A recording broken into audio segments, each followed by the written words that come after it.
তো hey guys বৰ্তমান মোৰ তাত আছে এটা Realme 9 আৰু এই মোবাইলটো পুৰা দাম হৈছে 18,000 টকা আৰু যদি এই গেমৰ কাৰণে আৰু ভাল কোৱালিটিৰ কাৰণে ইয়াতে আছে 108 মেগাপিক্সেল কেমেৰা আৰু কেমেৰাটো একদম হাই-ফাই হ'ব। বেসিক্যালি এইটো বস্তু না ভিডিওৰ কাৰণে লোৱা হৈছে, ভিডিও অলৰেডি শুট কৰিবতো হয়, সেইকাৰণে তাৰ কাৰণে এইটো মই মোবাইলটো চইচ কৰি আনি দিছো। বৰ্তমান কি এতিয়া পুৰা একদম ভিডিও চিডিও বনাব আৰু এতিয়া আহক আমি আনবক্সিং কৰোঁ।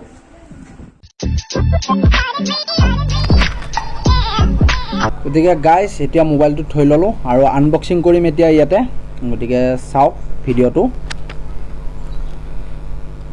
খোলাই নাযায়, এই খুলি গ'ল চিম এতিয়া চাওক। ডিয়াৰ টু লিপ লিখা আছে। এতিয়া কাগজখন এইখন উঠাই লওঁ, ইয়াৰ তলত আছে কি চাওঁ।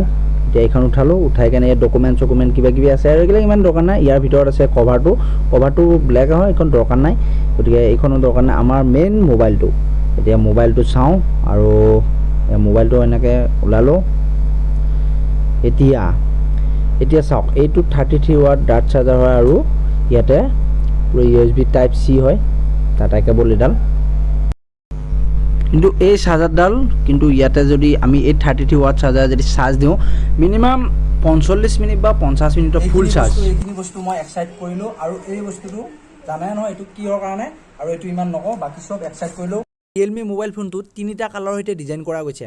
সেইকেইটা হৈছে গোল্ডেন কালাৰ, হোৱাইট কালাৰ আৰু ব্লেক কালাৰ। আমি আনিছোঁ ব্লেক কালাৰ, 6GB ৰেম আৰু 128GB স্পেচৰ সৈতে। দাম হ'ব পূৰা 18,000 টকা। আৰু এটা আছে 8GBৰ পৰা 128GB, 1,000 টকা বেছি হ'ব, আনিব পাৰে। আৰু ইয়াৰ প্ৰচেছৰৰ কথা ক'বলৈ গ'লে স্নেপড্ৰেগনৰ 680 প্ৰচেছৰ 90Hz ছুপাৰ এমোলেড ডিছপ্লেৰ সৈতে দিয়া আছে আৰু লগত থাকিব গৰিলা গ্লাছ 5ৰ প্ৰটেকশ্যন, মানে পৰিলে একো নহয় বস্তুটো, যদিও পৰি যায় ছেফ হ'ব আৰু গৰিলা গ্লাছ 5ৰ দিয়া আছেতো, গতিকে ল'ব পাৰে। গেম চেমিং ক্ষেত্ৰৰো ভাল হ'ব মোবাইলটো, গতিকে লওক। মই এইটো লৈ আহিলোঁ বাছ। ইয়াত আছে 3.5mm জেক, ওপৰৰ ফালে ভইচ কেঞ্চেলিং মাইক্ৰফোনো দিয়া আছে আৰু এই ফোনটো এণ্ড্ৰইড ভাৰ্চন 12 হয়। গতিকে ইয়াৰ চেঞ্চৰৰ বিষয়ে ক'বলৈ গ'লে চব একে, কিছুমান বেলেগ দিয়া গৈছে, যেনে ইন ডিছপ্লে ফিংগাৰপ্ৰিণ্ট চেঞ্চৰ।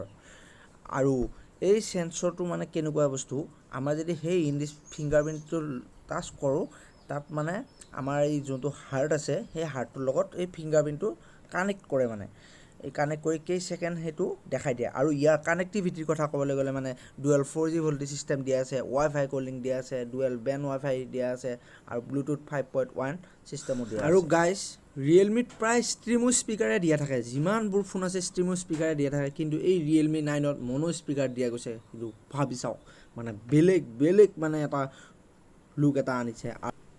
এতিয়া ইয়াতে মেইন হ'ল কেমেৰা। ইয়াতে 108 মেগাপিক্সেলৰ HM6 চেঞ্চৰ দিছে, যিটো ফাৰ্ষ্ট ফোন আহিছে HM6 108 মেগাপিক্সেলৰ। নেক্সট 8 মেগাপিক্সেলৰ আল্ট্ৰা ৱাইড আৰু তৃতীয়তে আছে 2 মেগাপিক্সেলৰ মেক্ৰ' দিয়া আছে। আৰু ফ্ৰণ্ট ছাইড লেফ্ট হেণ্ড ছাইডৰ পাঞ্চৰ ফালে 16 মেগাপিক্সেলৰ চেল্ফি চেঞ্চৰ দিয়া গৈছে। মই ইয়াৰ কেমেৰা কেইটামান দেখাই দিছোঁ, চাওক আপোনালোকে কেনেকুৱা হৈছে।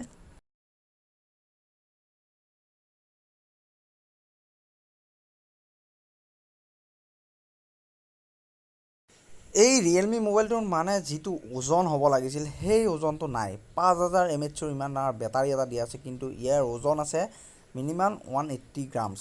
কিন্তু লৈ যোনটো মানে টাচ কৰি যোনটো ভাল লাগে আৰু ইন হেণ্ড ফিল যিটো আছে, কিন্তু সেইটো মজা লাগে মানে। গতিকে চাওক, ছেটিঙত এইখিনি দিয়া গৈছে, এইখিনি এবাৰ দেখাই দিছোঁ। এয়া হ'ল Realme 9 আৰু যদি আপোনালোকে এইটো ল'ব খুজিছে এটা কম দামত তাৰমানে এই মোবাইলটো ল'ব পাৰিব। আৰু গেমৰ কাৰণে এইটো একদম হাই-ফাই, একদম তাৰমানে খেলিব ধুনীয়া আৰু স্নেপড্ৰেগনৰ প্ৰচেছৰ আছে আৰু 108 মেগাপিক্সেল কেমেৰা আছে, এমোলেড ডিছপ্লে আছে, চব পিনে ভাল। তো গাইজ আনবক্সিঙৰ ভিডিঅ' এইখিনিয়ে আৰু চব কৈ দিলোঁ আজিলৈ ভিডিঅ'টো, এইখিনিতে আমনি। Bye bye.